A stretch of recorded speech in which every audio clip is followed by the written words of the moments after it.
সকালবেলায় স্নান করে নিয়ে রেডি হয়ে বেরিয়ে পড়েছিলাম গায়ে হলুদের জন্য। আর এত পরিমাণে বৃষ্টি পড়ছে, সারাদিন ধরে বৃষ্টি, একটুও বিরাম নেই। আর গিয়ে দেখলাম এখানে বৃদ্ধির জন্য রেডি করা হচ্ছে সমস্ত কিছু। এরপর দিদি বৃদ্ধিতে বসবে আর আমরা যাব জল তুলতে। আর নিচে চলে এসেছে ছেলের বাড়ি থেকে গায়ে হলুদের তত্ত্ব। আর এরপর দিদিও নিজের লুকটা চেঞ্জ করে নিচ্ছে।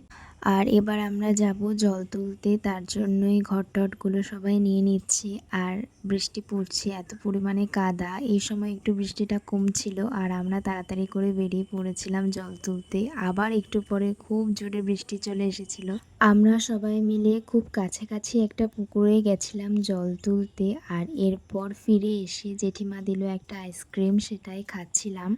আর এরপর ছাদে গিয়ে দেখলাম দিদির ইন্টারভিউ চলছে আর তার সাথে চলছে ফটোশ্যুট। আর এরপর কিছু রিচুয়ালস হলো। ফটোগ্রাফার দাদারা ঠিক যেইভাবে করতে বলছিল সবাই মিলে ঠিক সেইভাবে করছিল। আর এরপর চলে গেছিলাম খাওয়া দাওয়া করতে। আর এখানেই হবে সন্ধ্যাবেলার বিয়ের। বিকালবেলা কি করলাম সেটা তোমাদের শেয়ার করব আবার নেক্সট ভিডিওতে।